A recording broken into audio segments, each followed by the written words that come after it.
khai so ê khai ăn bốc củi về củi tục so ăn bốc bát tí nữa ê cụ ăn khối đặc em so nọ khát cái tất này cả lụi trên như đầu ra khát khát chặt cụ hiện building ôm ạ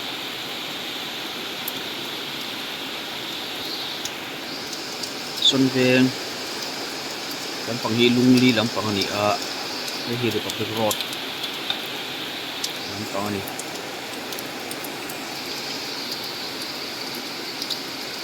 có củi về là nó sẽ nuôi đồ nào cốc mày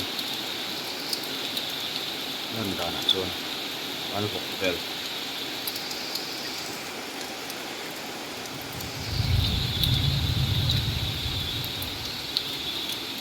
chiên thế mấy hay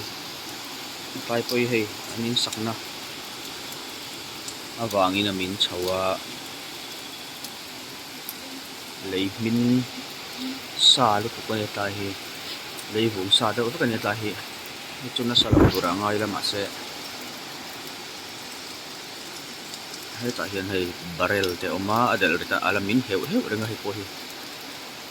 tại hiện hiện hay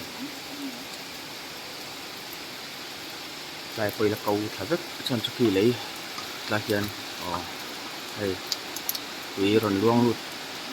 ống bên là tùy khi lại trong kia nên tùy rồi cal phê tại step tổ bắt trong tùy rồi luôn phê tại hình rồi luôn top nó lại tùy rồi có rộng chả lâu tại hiện kia rồi in chập đắt ta này tùy ha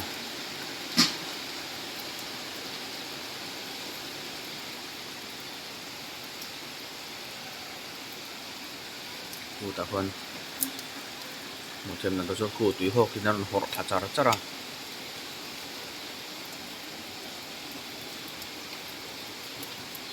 tùy thả chả ra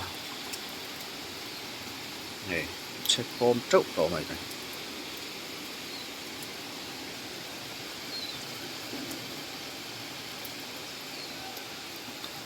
bel to lâu lắm sẽ nó mất về lấy hi hiệp xía ăn lại câu nó sầu quý mấy xía ăn là rem mình là va nà tầm đó khóc mày là mình hết cái mình hay cái ôm ăn đuông béo luôn thầu mát chúng sẽ làm sợi này nó còn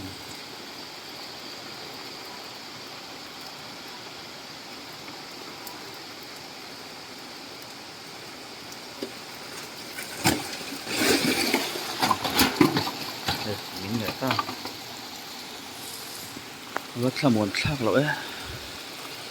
là mình thả dễ luôn ăn khúc này mình thắc là chết luôn à con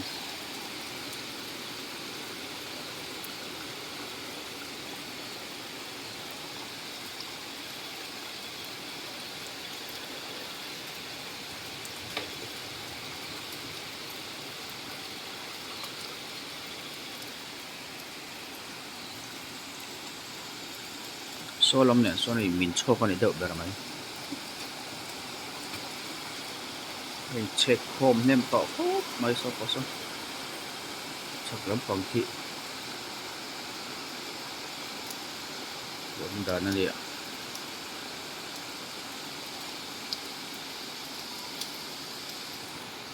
mình ta son lẩu phong điểm có thể là run vụ về chỗ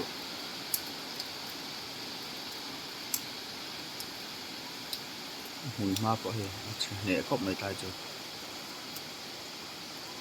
ôi là mấy ôi tắc anh đi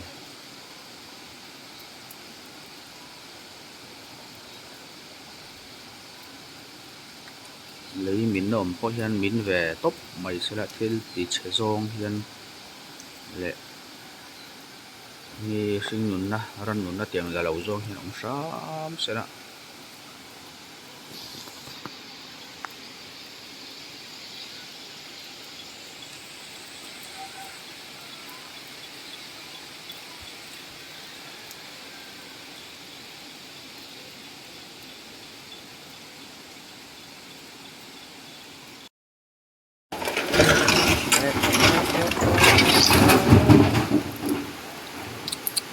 barrel thewin che thla vek hei thingkung te tu thla vek ta barap thlak vele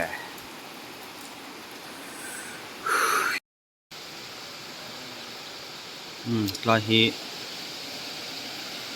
hei barrel te vok in te barrel te pawh hei a che thla vek to a vok in te nen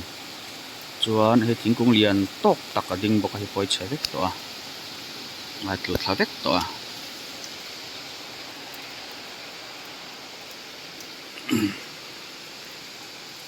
sak lampang khi hei la hmabak a ko riau mai a pot min to lo hram se la kan ti te kan va ti em an pot min to lo hram te se a thlang lampang ding hian a pot hek tha zela poi khop mai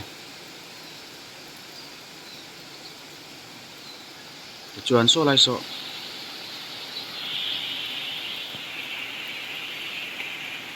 ta hianin vok hi vok so paruk vel bor a nol ani hmela chhung ko ni ta chuan ar hi ar chi tha ar sual huai kan ti niang chu teng chi kha teng zat vel nge som ni vel bor ni mai thei a nol tel boka an khongoi thak le mai a nei tu ran nei tu tele ran a te po mun danga hian chiat na thleng to lo hram se kan ti tak ve tani poi e mai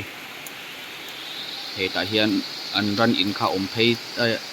sa phei thut kha nia nol thla ve kani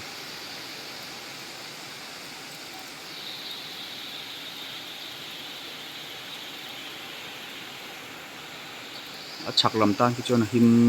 tura ngai la leimin hi om bel to lo hram se kan va ti em